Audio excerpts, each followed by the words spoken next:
Buenos días. Comenzamos con el panel, la mesa redonda sobre la audiencia de los MOOCs. Será un panel relativamente bilingüe, ¿no? Haré la introducción a la temática del panel de la mesa redonda en castellano.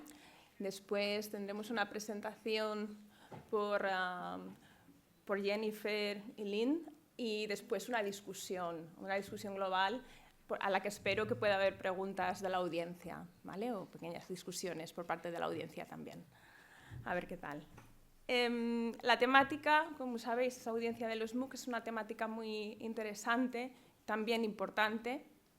Hay muchos datos disponibles sobre cuál es la oferta de los MOOCs. Hay informes al respecto. El que presenté ayer de la Cátedra Telefónica UPF de los MOOCs en España, pero también a nivel europeo, el European Scoreboard que mantiene Open Education Europa. También se puede ver la oferta de MOOCs a través de las diferentes plataformas conocidas o desde las webs de las universidades.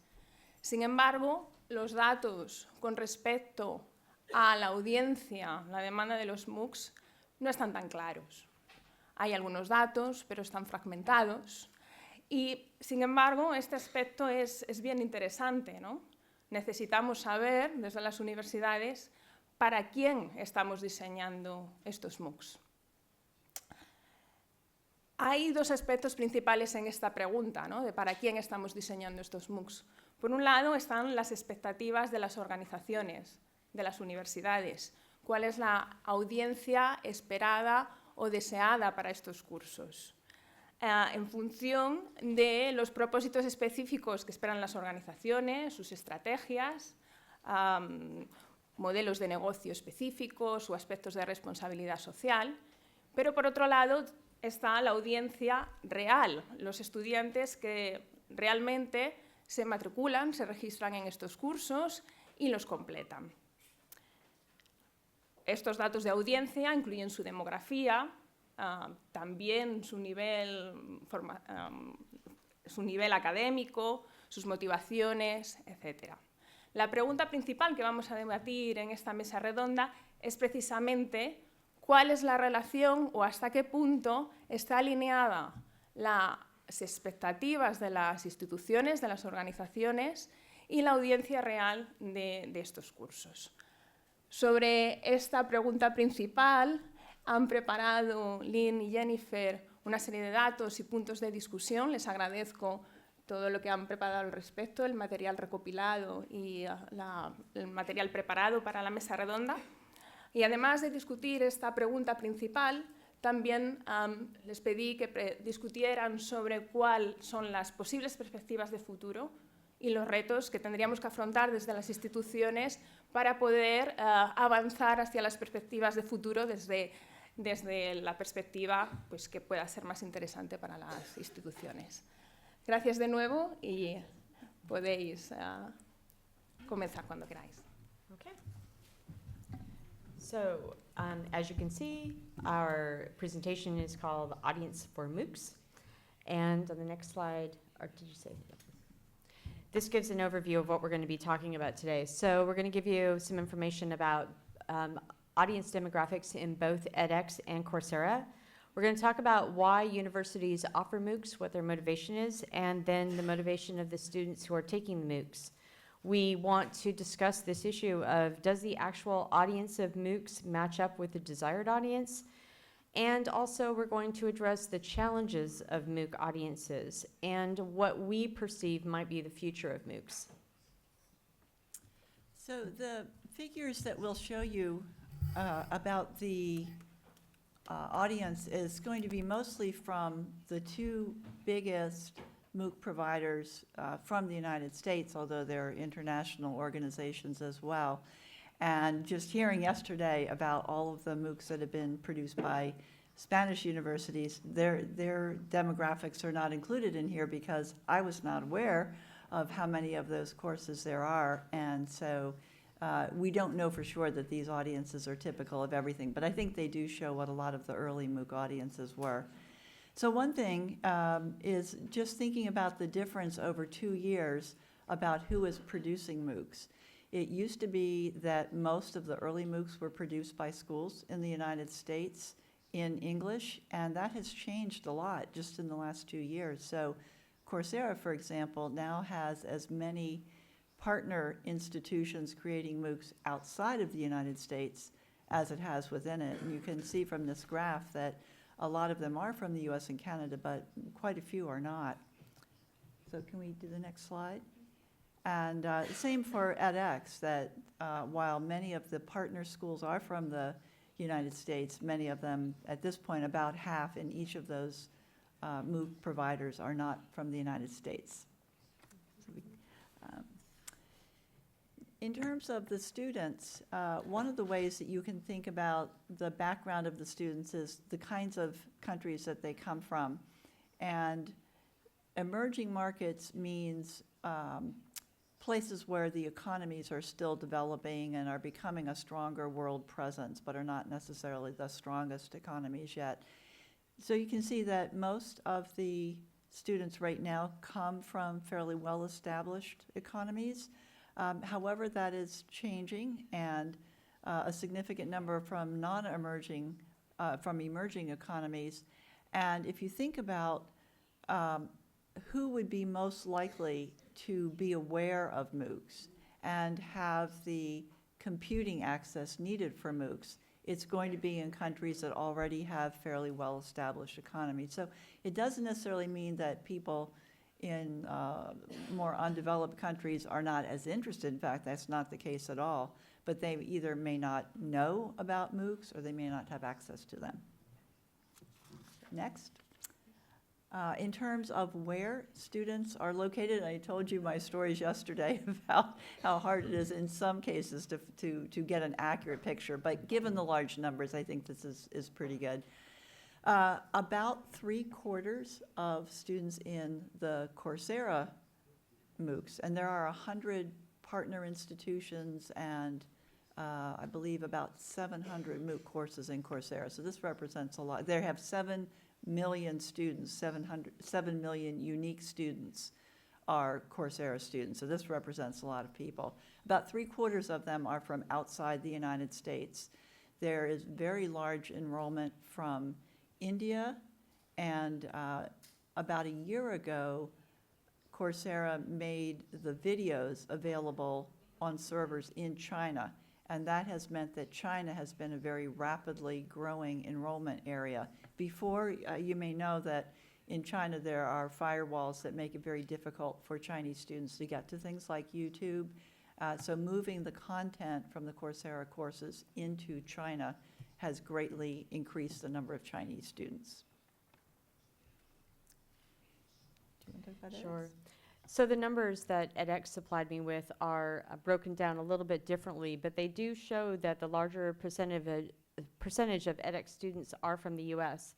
But we, again, see India at 12% here, pointed out as a major contributor to edX MOOC audiences. And India has been identified as a growth area and will continue to be targeted. In fact, a new edX course called Engaging India is offered now by the Australian National University, and it's being presented in both English and Hindi. And I think we're going to see more and more of that. In terms of male-female ratio, there are more males than females. And Coursera has a very interesting article. You can see the link there, where they try to imagine what the explanation might be for that disproportion. But some of the things have to do with what the earliest courses were. Many of them were in engineering, computer science, which are typically more male-dominated fields. And it may also be that if you look at access to education globally, that women have traditionally had a little bit less access to education in many countries. So that may explain the difference as well. It could change, as Jennifer mentioned earlier today. There's starting to be more courses in humanities, social sciences, broader subject areas, and so we may start to see a change there. Also, in terms of age, the majority of both of students in both edX and Coursera is between 18 and 34, but we have seen, I think you said the earliest Coursera student was like 8 years old and the oldest 83. So there is a wide range of people who are taking these classes. In fact, one thing that was fascinating to us with the astronomy course I mentioned yesterday, the instructor noticed that there was very active participation in the discussion forums from two people who had the same, a female and male with the same last name, and he thought it must be a husband and wife because there's a lot of debate about the math and so forth. And he found out that they were 12-year-old brother-sister twins from Pakistan, and both of them completed the course.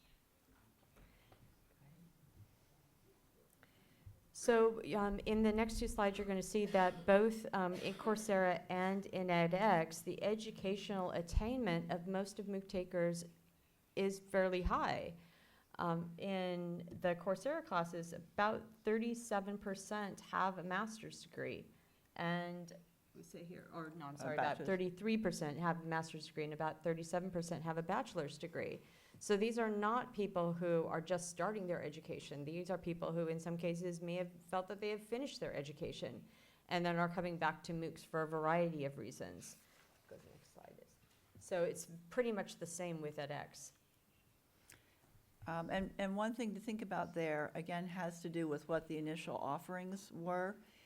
At Duke, at least, I mentioned yesterday, we told faculty, teach the course the way you want to teach it. Well, many of them were teaching their courses as if they were teaching to Duke students. Duke admits very, very high-performing level students, and their courses are pitched at a very high level. So most of the early MOOCs created at schools like Duke, and I suspect at Berkeley and Harvard and MIT as well, were at levels that would have been extremely difficult for somebody with just a high school education or lower to take. So we've got this interaction effect between the kinds of courses that are being offered and the kinds of students who are participating in the courses.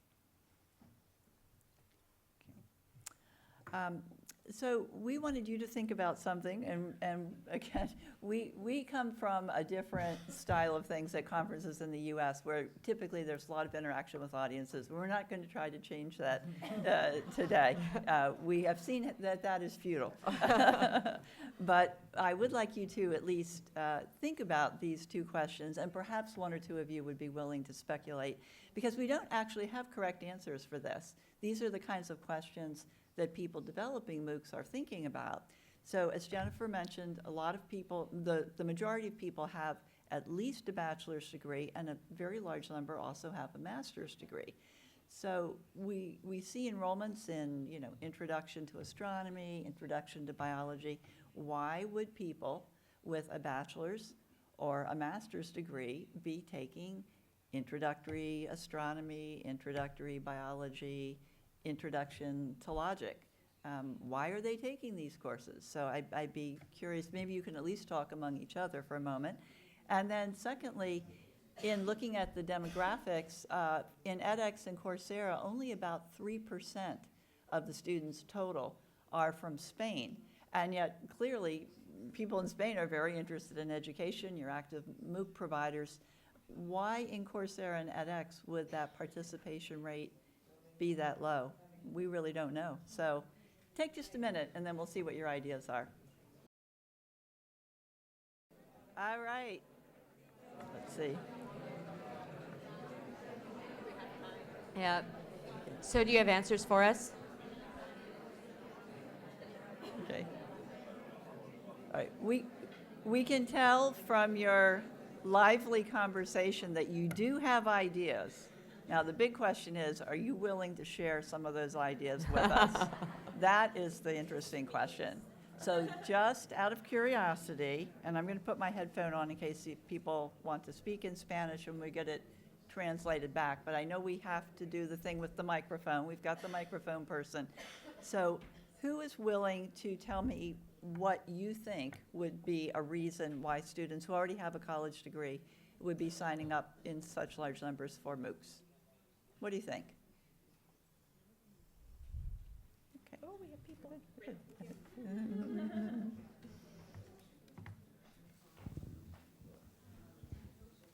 Yo pienso que con todas las explicaciones que habéis dado ayer y el día de hoy, puede ser, desde mi punto de vista, que una persona, o sea, tenga interés en esa materia y quiera profundizar. Sí, el MOOC es de un nivel más bien alto, pero otra vertiente sería el que tenga interés desde el punto de vista hobby en esa materia y quiera, bueno, pues tomarlo de forma, o sea, como un hobby, un aprendizaje en algo en el que él está interesado. Yeah. In fact, we did have at least several people in some of the Duke MOOCs who fit what you've just described, namely that they said, you know, I went to school and I majored in engineering because I wanted to get a job, but I always loved poetry and I always wanted to study poetry, and now finally I can take a university course in poetry. So there were certainly people who reflected what you just said. Somebody else had a hand up over here. I think one of the gentlemen back there. Sí.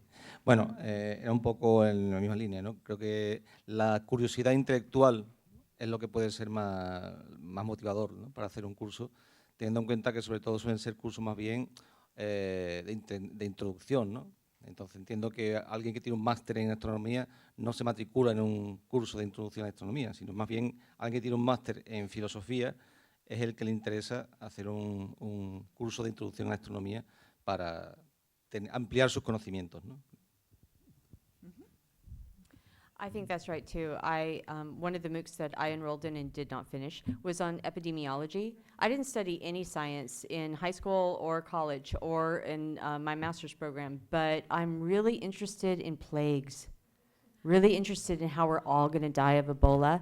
And so I thought it would be, you know, fascinating to learn more about how diseases are spread. So, you know, really outside my range of expertise, but just intellectual curiosity. How about the second question? Why only 3% of MOOC participants from Spain? Any thoughts about that? Sí, yo,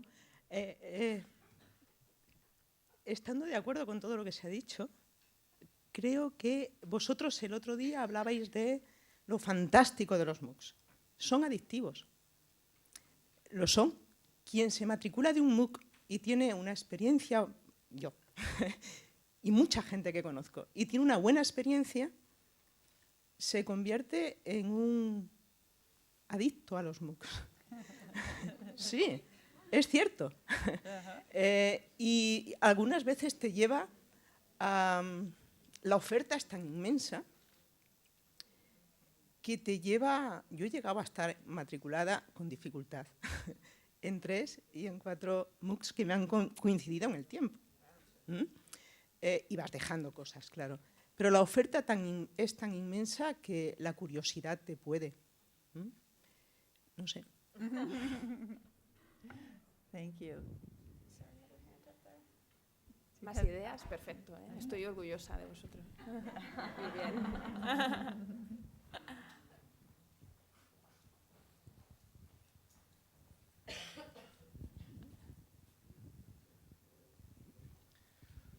Sí, yo lamento decir que no estoy muy de acuerdo en que cuando se hable del 3% en España se diga que eso es low, que eso es bajo.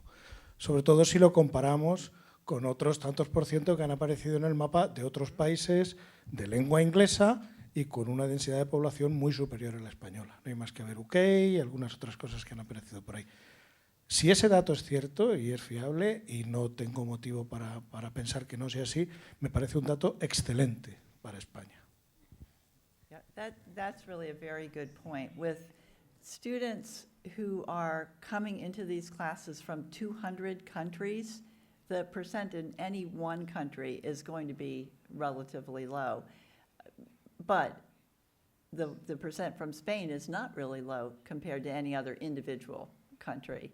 So that's very much true. Also, Good when we were catch. preparing this data, we did not take into account the fact that you have a very strong MOOC presence within Spain. You know, so we were looking at information that was coming out of edX or maybe Coursera, but you know, you have all these MOOCs that you're offering on your own platforms here that shows that there is a much larger percentage of involvement amongst people within Spain in the MOOC. in the MOOC platforms that are represented here. So, but you have a very good point. 3% really isn't that low. No. Sí, perfecto. Además de participando, atentos, ¿no? Justamente estábamos discutiendo, ¿no? En el tiempo que os hemos dejado para discutir las respuestas, que precisamente no es un dato bajo, ¿no? Al contrario, es muy relevante. Oh, I see a question. Okay. See, now we can't stop the discussion.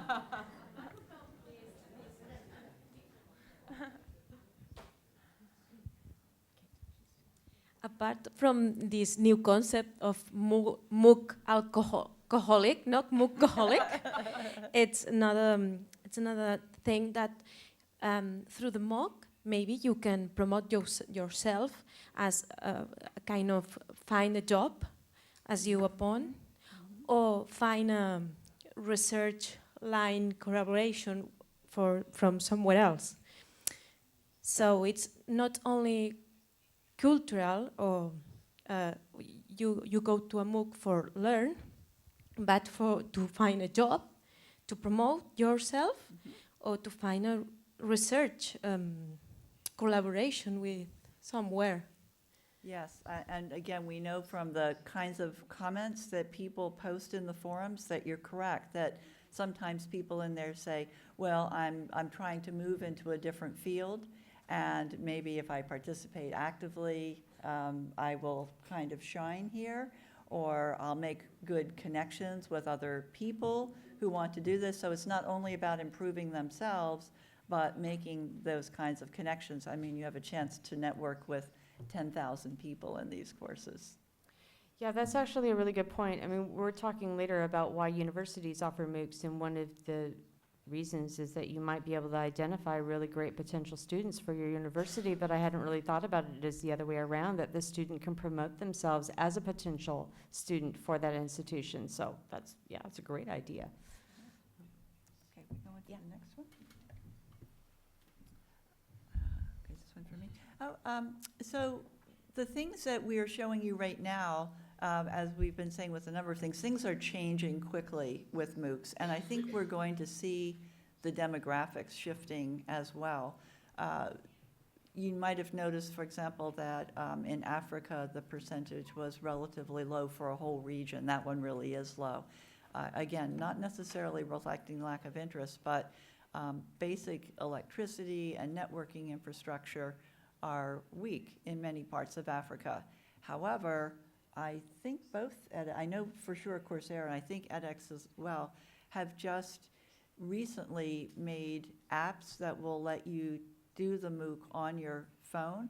And in many African countries, there's very widespread access to phones that have web access, just not so much computers. And this is kind of related to some of the things we were talking about resources too. Up until now, if things like electronic textbooks have been made available, you usually have to access those through a proprietary platform that required a regular computer. So students who don't have a computer have not been able to get access to that. As things start to shift towards more mobile access, we may see the demographics change. The enrollments of students outside the U.S. is growing much faster than the number of students within the U.S., so that's starting to change. And language is a very big issue, but there are many, many more courses now that are available in other languages, and so that's going to bring in more students who previously maybe could not take courses in English, not do the level of coursework. One of the things I heard at the Coursera conference about a month ago that surprised me was that Peking University in China, they are planning to have 100 MOOCs within 5 years, all in Chinese, and they are training 20% of their faculty each year to produce and teach MOOCs, so that by 5 years, they'll not only have the 100 MOOCs, but all of their faculty will at least have the ability to produce and teach a MOOC. So I would expect to see a pretty big change in demographics towards China as efforts like that get underway. And then the last thing that I think may make a change has to do with credentials. Right now, MOOCs don't count towards typical university credit for the most part. I know there are some small exceptions to that. So you don't see a lot of pre-college students taking courses because you can't get college credit for it. There's a lot of interest in figuring out ways that colleges could give credit for MOOCs. If we figure that out, that I suspect would then see lots more students who don't yet have a college degree taking them. Because why would you take them if you need a college degree right now? You're not going to get one from a MOOC. Okay, next. So I am going to talk for a while about why universities offer MOOCs, what their motivation is. So during her talk yesterday, Lynn discussed the goals of Duke University in creating MOOCs, and the goals stated by edX are very similar: to expand access to education for everyone, to enhance teaching and learning on campus and online, to advance teaching and learning through research. But universities and colleges offering MOOCs can have vastly different pedagogical agendas, audiences, and objectives. So most institutions do believe that participating in MOOCs is for the public good. They provide a global audience the opportunity to become educated in an affordable manner. They provide education to those who, for a number of reasons, traditionally cannot attend a face-to-face or distance education class. At a conference I attended last year in Philadelphia, Ed Rock from the University of Pennsylvania described testimonials received by participants in their poetry MOOC from a 17-year-old autistic boy and a group of elderly people living in an assisted facility who were thrilled to be able to take advantage of this learning environment, but would never have been able to go to participate in a regular distance education class or actually go to a university and take a face-to-face class. So in some cases, MOOCs afford people without the resources to gain certification of accomplishments that may be turned into transfer credits in the future. MOOCs enable institutions to make their knowledge and their scholarship available to the world, thereby fulfilling their public service mandates. They allow instructors to experiment with emerging forms of instruction, both online and in the brick and mortar classrooms. So awareness of MOOCs and the experience of professors who teach in a MOOC are generating major discussions on campuses about technology and teaching. One discussion evolves around how instructors can use technology to flip classes by recording lectures and using course time for other activities, for example, deep discussions about topics or exercises that they do as a group in class that make the instruction more interesting and effective. This discussion, in turn, is leading to other discussions about effective instructional practices. Anant Agarwal, a computer scientist who taught one of the first MIT courses and is now the CEO of edX, said that after 25 years of face-to-face teaching, it was only when he was developing his MOOC that he read his first article about teaching. So I think that's pretty extraordinary. If we can actually get faculty interested in learning about pedagogy, this is a good reason to get involved in MOOCs. Data collected relating to MOOCs can also inform research on learning and teaching. Analyzing the results from his MOOC, Anant Agarwal discovered that most of the students rarely looked at the textbook before they started working on the homework. And what this told them was that students were more excited to learn when they were trying to puzzle out a problem. And he wonders whether or not on-campus classes should assign the homework before lectures. So that might be a way that he experiments in his own classes. Professors from Harvard and MIT have found in an analysis of their students that the strongest background factor that predicted student success was whether or not the person worked offline with someone else, either another student from the course or a teacher or expert in the field.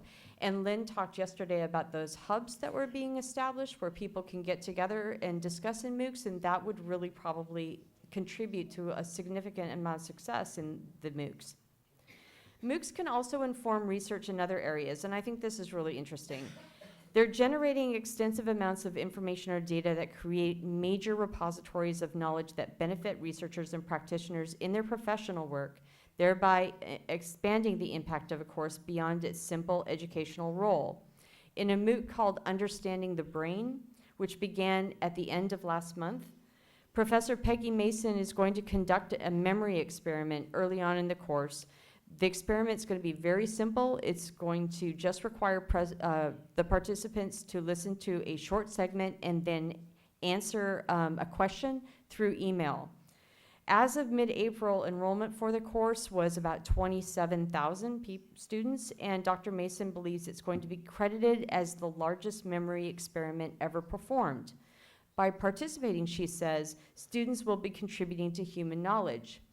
I also found out recently about another class that's being offered at University of Madison, Wisconsin, I think it is. It's on anthropology, where the professor had all of the students participating in it measure their feet and send in their feet measurements, and told them that they were going to be contributing to the knowledge that we have about evolution. And I think that's a really extraordinary way to use MOOCs. MOOCs are an opportunity to promote your university to the public and potential students. An institution can showcase courses to garner potential students, international collaborators, donors, endowments, and government research funding agencies. It may also allow institutions the opportunity to identify students of excellence, as in the 15-year-old Mongolian student I referenced earlier, who is now working at MIT and matriculated there. So these reasons for providing MOOCs are benign and illustrate the good that MOOCs can do for educators, for students, and for the world. The backlash against MOOCs that you may have seen in the press, or at least the US press, or at your own institutions, is in some cases a reaction to motives either real or perceived, ascribed to higher education administrators that seem less altruistic. These are the conversations you hear about MOOCs being a disruptive technology in the world of higher education, and not disruptive in a good way. In the United States, there's been a lot of conversation about the problems in higher education. Number one is cost. When we talk about the cost of education, we're talking about the cost to consumers. In fact, higher education institutions are actually spending about the same amount of money per student as they did in 1987. The difference is where they're getting the funds. Funding for public education institutions by states continued to decline.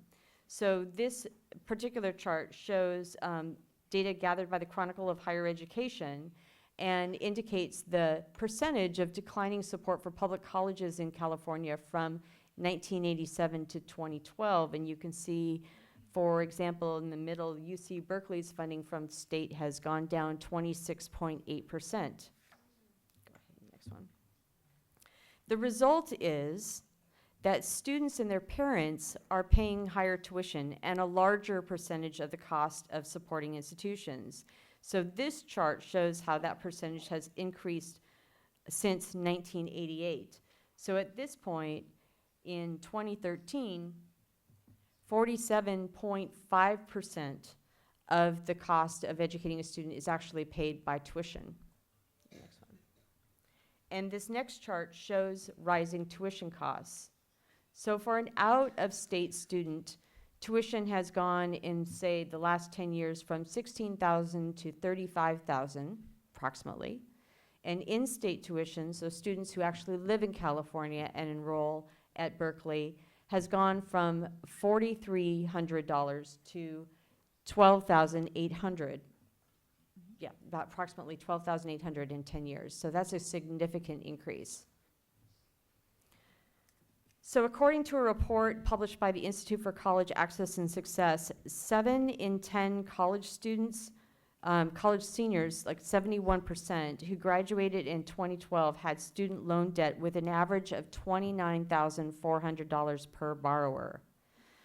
So as Sarah Habel recently wrote in the Chronicle of Higher Education, quote, "Americans are losing the will to pay for public colleges.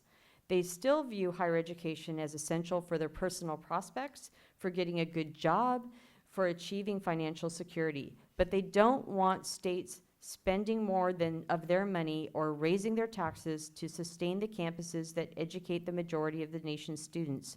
Once embraced as a collective good, a public higher education is increasingly viewed and paid for as a private one," unquote.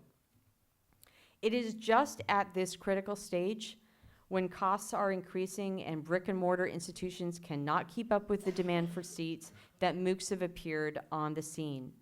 So understandably, campus administrators and state legislators have looked for ways to capitalize on MOOC development and lower the cost of higher education.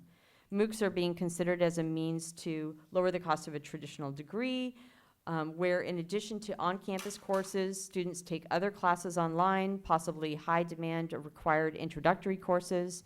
Other revenue-generating schemes are to offer content for free, but charge for assessment or credit, or to license content created in one MOOC to other institutions, which Coursera is doing already. So whether MOOCs can contribute solutions to these problems has yet to be seen, as they are still very much in the experimental stage. But that is that this issue of trying to monetize MOOCs to somehow get money from them in some way has led to a fairly negative discussion in the United States about the impact that MOOCs are having on traditional higher education.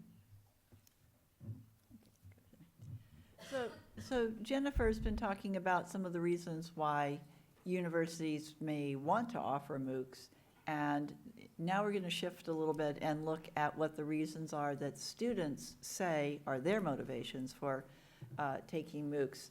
The print here is a little bit fine, but you can see from the distribution in the chart that there are lots of different reasons, and again, no one reason is necessarily hugely dominant of all of them.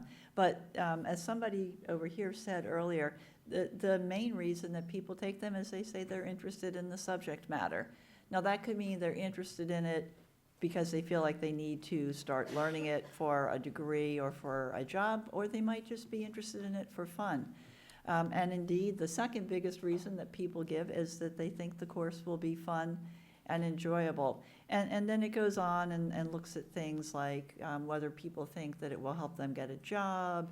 It might be a refresher. We do see a lot of comments from students in courses that say, oh, you know, I haven't had math in 20 years, so I'm getting ready to try to advance in my job. I thought I should brush up. Some people are interested in just seeing what a course from a prestigious university might be like, or they might be very interested in the faculty member. In one of our early courses from engineering, somebody wrote in and said, I've been working in this field for 20 years, but when I saw that Roger Barr, one of the founders of the field, was going to be teaching this course, I decided to enroll in it just to have the chance to experience the course with him. So again, that's probably somebody who doesn't need a certificate, but just wanted the experience of the faculty member. And then some of them have friends, or they want to connect with other people. Lots of different reasons why students take the courses. So we wanted also to address this issue of, does the actual audience match the desired audience? And I would say if the desired audience is 18 to 22-year-old undergraduates, then the answer is no. Before MOOCs, there were many other existing opportunities for students to get undergraduate and even graduate degrees through lower-cost online programs. But the demand for seats at higher education institutions in the United States continues to grow. At a recent article, What's College Good For?, the author said that students go to schools like University of California, Berkeley, and Duke to get a degree which demonstrates that they were smart enough to get in and persistent enough to graduate, to make friends and lifelong collaborators and companions, and to go through a battery of experiences that will make them different and presumably more successful people.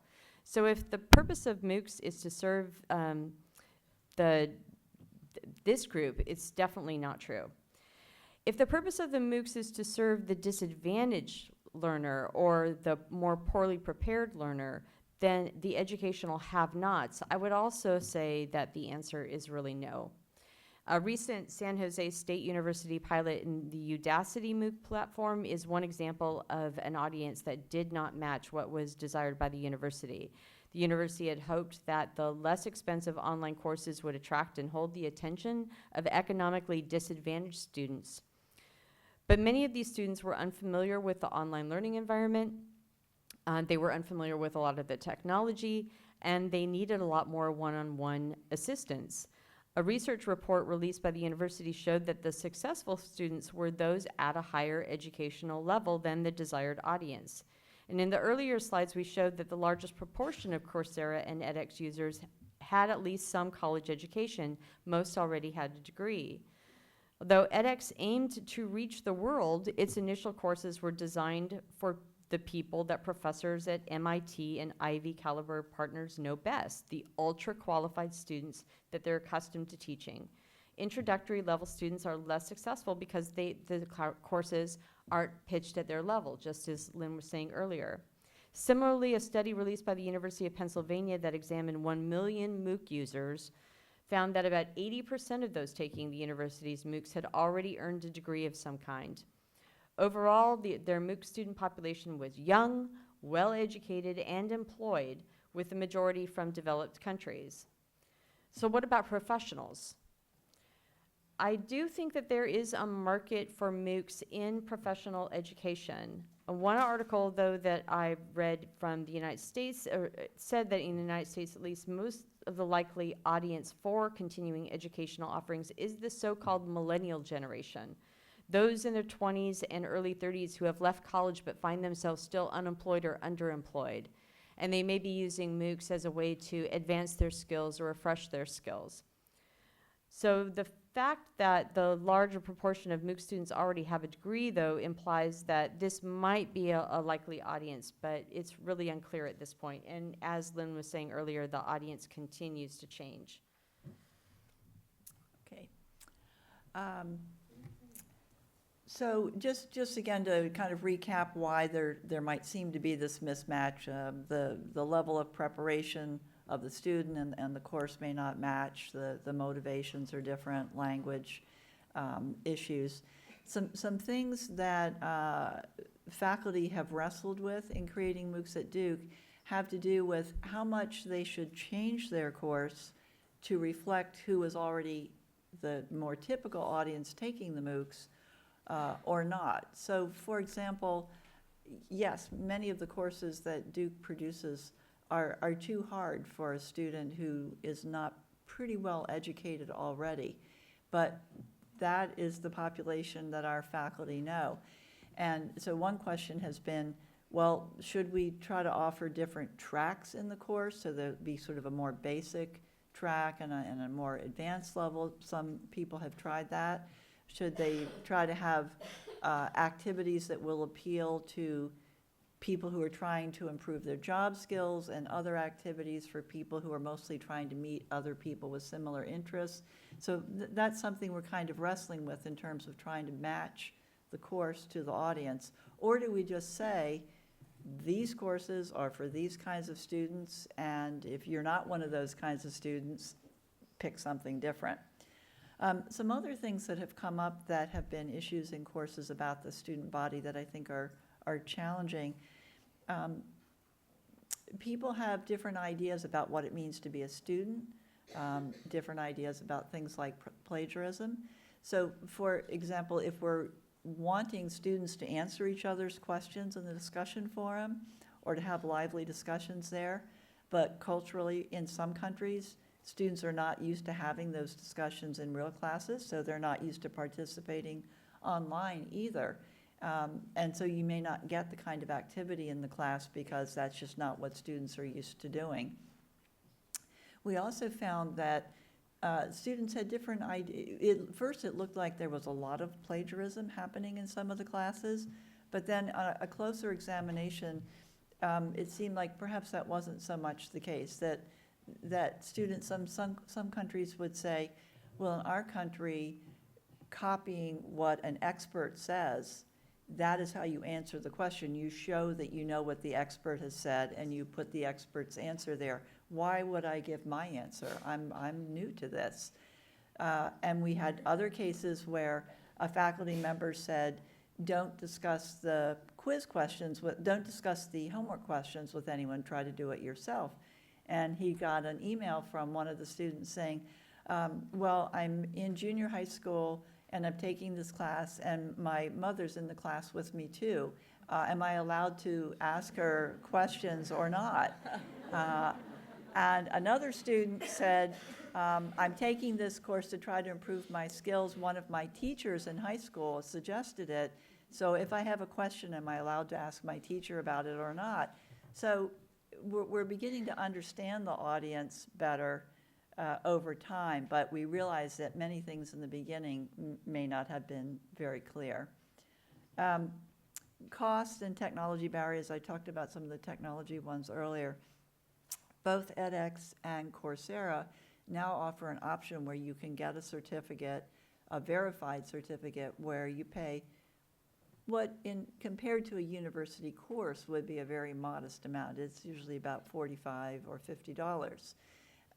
And in return for that, you have your work monitored throughout the course so that if you complete it, you can say, I did the work, my work was monitored, this certificate really reflects my work. But for people in many countries, $50 is still a lot of money. And they may not have the infrastructure, they might not have credit cards. So if you're in a developing country, maybe you don't have a credit card, so you don't really have an easy way to pay for things.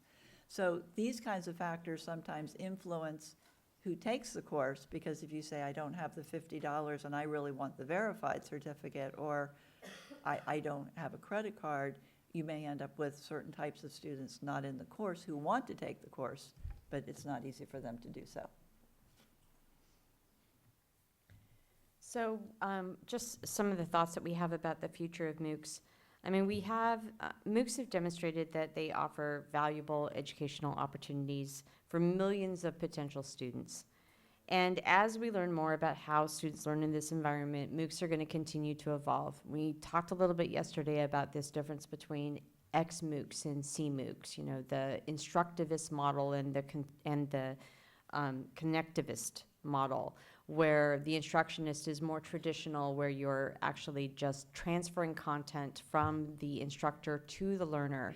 But the connectivist is more about sort of group learning, learning from your peers, learning through communication. So, but those are two sort of early pedagogical models for MOOCs. And it's possible to imagine in 5 years, there's going to be 50 different pedagogical models for MOOCs. So it's hard right now to say that any particular one works better. And as the platforms themselves grow and develop new tools, I think we'll see that maybe even instructivist MOOCs are more successful in a future platform than they are now. So when, so in terms of the broad recommendations that we would have for any MOOC developer, it would be trying to match MOOCs to your institution's entire e-learning strategy, and to think about how the audience that you're trying to reach and what kind of pedagogical models that you want to use. One of the things that we touched on yesterday and today too is this issue of how do you measure success. Lynn addressed assessment in her presentation yesterday, and I'd like to mention it here again too, because I think it's important. How are you going to measure success? It probably isn't going to be the number of students who register, because ultimately that number is meaningless. As I showed you on that slide, with the registration slide, it only takes like one click of a button. So I don't ever have to go back to that class after I've registered. So what does it matter that, you know, one more person signed up for it? But measuring success by retention also isn't that useful. We don't know yet why so many people drop out or fail to engage in the courses, but it could be due to 100 different factors, which have nothing to do with the quality of the instruction or the usability of the platform. So recently I read a summary of a presentation that really struck a chord with me, where the speaker said, quote, "Lots of people drop out from MOOCs. So what? Lots of people stop doing lots of things. Lots of people don't finish books, but we don't see this as a sign of intellectual failure." Well, maybe you do, but I don't. Lots of students don't attend lectures and drop out in terms of attention. In fact, nearly all of us do. I'm sure that some of you have lost attention right now. Lots of people drop out of college because the course or the institution or the teaching method or boredom or other opportunities or debt or academia is not for them. The future is not about locking learners into experiences like prison sentence. It's about flexibility. unquote. Okay. So we go on to the next one. So here are a couple of things that we would suggest as takeaways if you're creating MOOCs in order to have a good match with your audience. One thing that we are moving towards at Duke that I think would be helpful for everybody is to have more collaborators on the development of MOOCs, so you get multiple perspectives. So for example, we're getting ready to start a MOOC this fall that is being co-developed between faculty in the medical school at Duke and some partners that they have at a medical facility in Tanzania. And instead of saying, well, we'll create this MOOC and then you are allowed to have some of our education, we're saying, no, let's develop it together because you in Tanzania, who are our partners, you know that audience really well. You know what kind of examples make sense to them. And by doing the course together, we'll get new examples from the Tanzanian faculty. The Tanzanian faculty will get new examples from the Duke faculty. And we think it'll be a stronger course that will work better for students in both countries. And I think this cross-institutional, cross-country collaboration would be a really positive thing. Another thing is to just test things and be very explicit. There's an international audience. Something as simple as what kind of mathematical notation do you need to use in order to answer a question correctly? Or what are your expectations about participation in the class? Is it essential that students discuss things or not? Even things that we thought were clear initially, we would have faculty say, to do this course, you need basic math skills. Well, we discovered very quickly that what a Duke faculty member thinks is a basic math skill is not what many students in the course thought were basic math skills. So now some of them will actually have things on the course page that say, you should be able to solve a problem like this, and then you see the problem. And then afterwards it says, and when you do, you should get this answer. And so if you can't solve that problem, or you don't get this answer when you do, you're probably not going to be able to do the work in there. So at least you're helping people understand not to sign up for something they're not able. We talked already about offering multiple tracks to address different types of learners. I've seen some courses now that say, if you want to just audit the course, you're just in there because you're interested, here's a set of activities for you. But if you're someone who is trying to master this subject matter, you're trying to get ready for a new job, or you're taking the course on your own to get ready for a real credit course, here are more intensive, more challenging things for you to do. Our faculty who have been happiest with the participation in courses are the ones who have said, all of this difference, students of all ages, all different backgrounds, it's wonderful. I love it. I'm not going to sit here and be frustrated because somebody misunderstood a question or another person said your example doesn't resonate with us. That's good information for me to know. They see it as a learning opportunity, and they find that all those different opinions and different backgrounds enrich their own understanding. So if you can help your faculty see this as an exciting experiment and not so much things that can go wrong, I think that's really important. And in terms of expecting change, I always like this quote from Bill Gates. I believe one of the other speakers quoted from the same book, The Road Ahead. He said, people often overestimate what will happen in the next 2 years and underestimate what will happen in the next 10. I think that's already happened with MOOCs. There was incredible hype and excitement, and then more recently there's been this sense of, oh, they didn't work, that's over. So I think both are wrong. I think the overexcitement of the first year or two was an overestimation of what would happen quickly, but I think the sort of pulling back is a reflection of people not recognizing the very real changes that they will bring about in the next 10 years. So that's it. Thank you very much.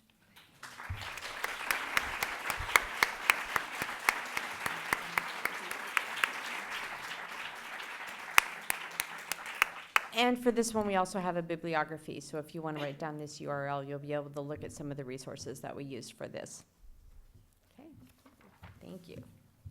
Estupendo, muy interesante. Gracias. Very interesting. Thank you very much. Let's see if we have questions from the audience. The audience of the MOOC seminar. Preguntas, adelante. Oh, wait.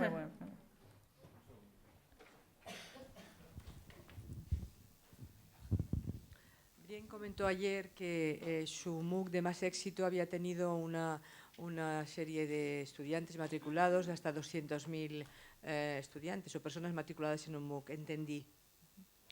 En la segunda y tercera sesión fueron menores. Y pienso, ¿se ha hecho en la universidad alguna política al respecto de difusión, de marketing, de dar a conocer? ¿O simplemente el hecho de tener el MOOC en una institución como la de Duke ha sido suficiente? All right, that's a great question, and I think that also speaks to who's in the audiences right now. No, we haven't really done anything to market our MOOCs. We've simply posted them, and when you think about where has there been a lot of discussion about MOOCs? Well, it's in things like, you know, the New York Times or Forbes magazine. Well, who reads the New York Times and Forbes magazine? It's mostly not 16-year-olds from underdeveloped countries. It's well-educated people who already have a degree. So I think that's another reason why we see that audience in there. One of the things we've been trying to think about is how could we make other groups of people more aware of these courses? And we don't have a good answer for that yet. I don't know whether Berkeley has figured out how to market their MOOCs. No, I don't think that they've made a huge effort to market them. I think that they figured, you know, if we build it, they will come. And that has been the case in many of the courses. And a lot of it has to do, too, with many institutions are featuring their most prominent faculty members and well-known courses, right? And in a way, sort of that's kind of advertising the university. So that in itself is an advertising campaign. In fact, one of my colleagues at the University of Wisconsin is sort of wondering whether or not their pilot project in MOOCs is just one big advertisement for the campus. And so I don't think that anybody's really done a lot yet to try to get that information out there. I think they should advertise in the American Association of Retired People's magazine. That would be one place. Más preguntas por allí.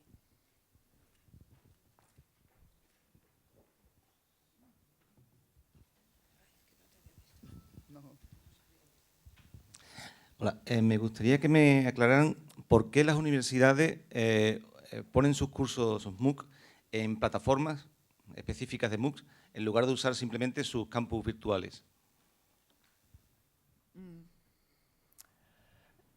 Well, I can tell you why Duke has done it. Coursera makes their platform available to us at no cost, and they provide all the technical support. We also did not have internally any kind of platform that would handle hundreds of thousands of simultaneous uses. So in order to get started early, we went with a company that had that available. Also, this speaks a little bit to marketing, because many people have heard of Coursera and they have heard of edX. And so if Duke University created a MOOC on a totally different platform, when people would go to places like Coursera or edX to look for them, they wouldn't be there. And I think it is a challenge right now for people to find MOOCs if they're not on one of the major well-known platforms. I think the same is true of edX. I think that the course management system that we have on campus could not be set up to make a course available to a worldwide audience. I think the technology demands of the system would make it impossible for many users to actually use it. I think edX is constructed, the platform is constructed in a much more simple way that is can run on lots of different operating systems, and as Lynn was saying, you know, they're creating mobile versions of it, and that's just not something that we would be able to do with our campus system. So I think that that's probably the fundamental reason is the technology and making it as widely as accessible as possible. Tenemos tiempo para más preguntas. Solo una petición, en la medida de lo posible, que las preguntas para esta mesa redonda tengan relación con la temática, la audiencia de los MOOCs. Después tendremos otra sesión de debate abierta a otro tipo de temas, ¿de acuerdo? Gracias. Mientras tenemos más preguntas, ¿no?, de la audiencia de la jornada, yo tengo una pregunta, ¿no? Con lo que hemos discutido parece que no está del todo alineado, ¿no?, las expectativas de la organización de las universidades con la audiencia real de los MOOCs. Y entonces la pregunta es, en el caso de vuestras instituciones, de vuestras universidades, ¿hay una sensación de que todo y que no se ha conseguido esta alineación se ha merecido la pena?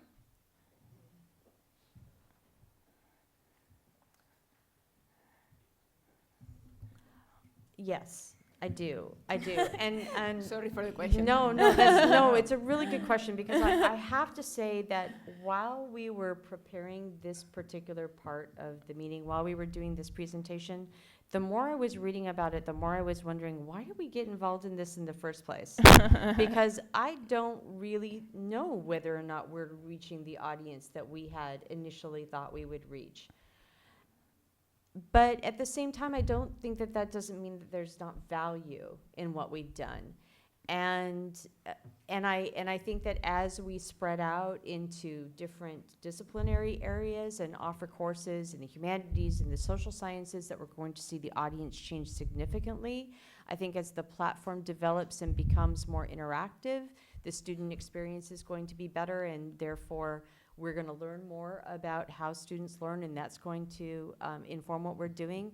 What I said earlier about the fact that faculty themselves are using MOOCs as a way to further their own research, I think that's a really valuable reason for staying involved.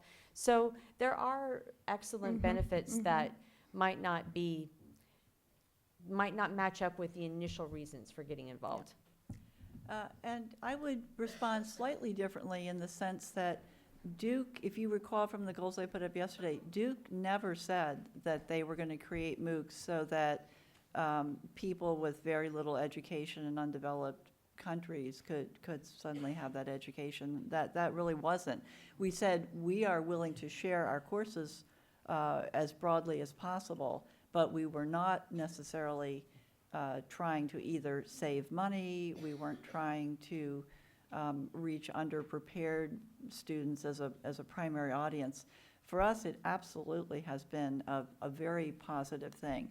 It's been positive for Duke's reputation because we now have, I think it was 1.4 million people have at least signed up for a Duke course. And of course, that doesn't mean that they finished it, but we know that many of them were not aware of some of the Duke programs or the kinds of courses and things that we offer, and now they are. And we hear from students who've taken the MOOCs saying things like, someday I want to go to graduate school in your program. Yeah, I would love to work with a faculty member like Professor so-and-so. So those are good things. In terms of the impact on our own campus, because the faculty who created the MOOC courses at Duke, almost all of them have ended up using those materials in their campus courses and have started to change their campus courses.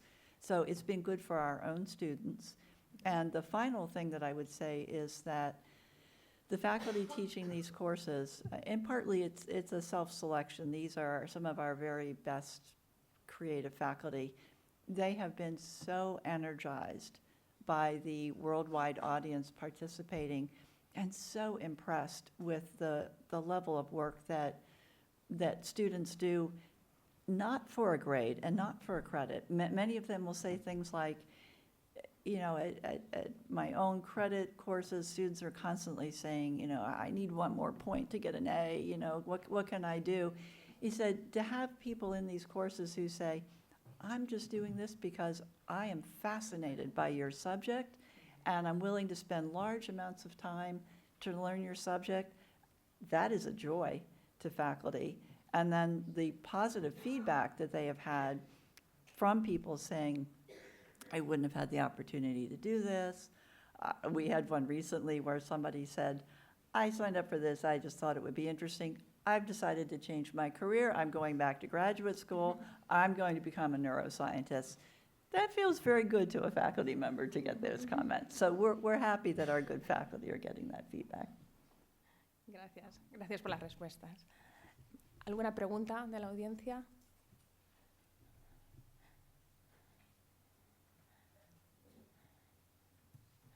Muy bien, tenemos una pregunta más.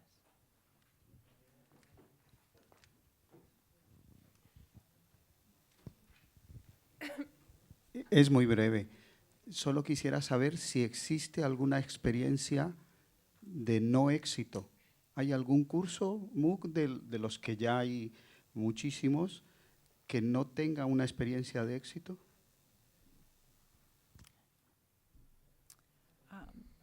We have not had any courses that I would consider a non-success in terms of the kinds of benefits that I mentioned just a minute ago. Now, if you mean, have any of them had relatively small numbers?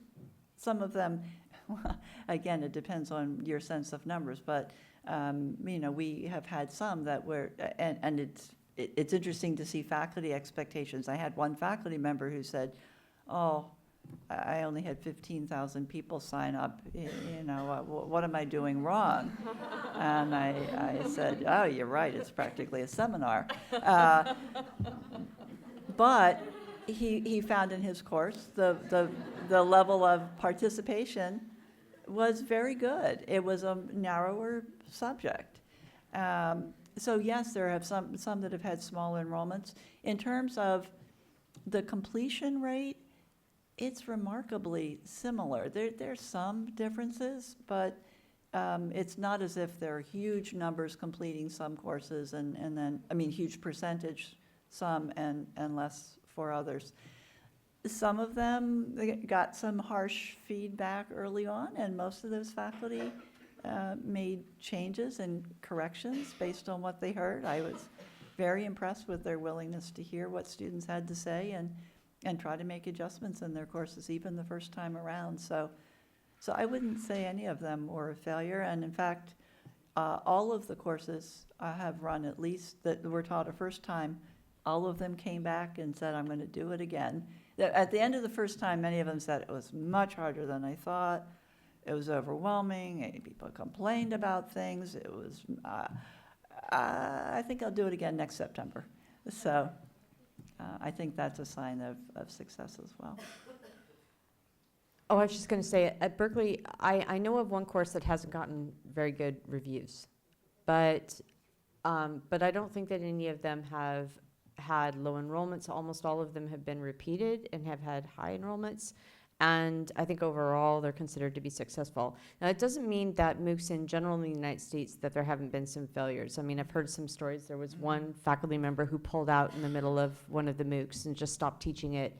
I can't remember all the reasons why. There was one that was about using technology where the technology failed in the course, so that was a real failure. So, you know, it happens, but it hasn't happened at Berkeley yet.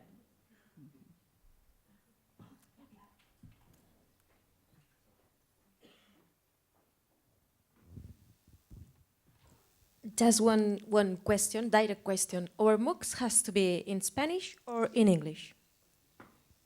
For to a point to the audience. Latin America or English speakers? I'm not sure I understand the question. I think, are you asking whether to reach? What's your suggestion to a Spanish university? Do we have to target or go to a, which has to be our target, in Spanish or in English? Well, I think that this has to go back a lot to what your goals are. So if you're trying to reach an international audience and it's only available in Spanish, that could be a limitation. Now, many of these courses get translated, or the transcripts at least, provided in other languages. And often it's the students in the classes themselves who do those translations. But if somebody for example, if I see that a course is being offered in Spanish, even if it's interesting, I may not sign up for it because I wouldn't be able to do the work. So I think more and more we're going to have ones that perhaps initiate in a certain language, but make sure that translations are available in other languages. And I know Coursera has signed up with a translation partner to do that. One of the things that's been very interesting with Coursera, they definitely want to reach more people in Latin America. So there is a philanthropist, a very wealthy business person there, who has set up a foundation, maybe the Carlos Slim Foundation, perhaps some of you have heard of it, and he has made a commitment to translate at least 50 courses of topics that he thinks will be of interest to Latin America into Spanish, and he's also contracting with a number of universities to try to increase the number of courses that are offered immediately in Spanish. But a third thing that I heard, I went to a conference on MOOCs in Latin America not too long ago, and that is one where they said many people don't have very good access to education, and so they're not very well prepared for the level of courses that are being taught right now. And so they're trying to encourage some universities to target courses that fit the educational level and the job interests of people in Latin America. In those cases, probably creating the courses in Spanish as the initial language would be the best course if that's your target audience. Yeah, I would say the same. It really depends on who the audience is. I think you should remember there are a lot of Spanish speakers in the United States as well who might really welcome that. So it's just a matter of, again, like what kinds of courses are you reaching out and what do you want to achieve with it?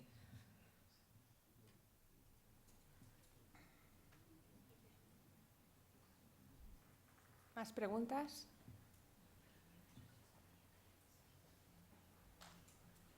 That was more than I was expecting. Thank you. Yes. Tenemos más ganas de discutir, tenemos ganas de descansar, un café. Yeah, sounds good.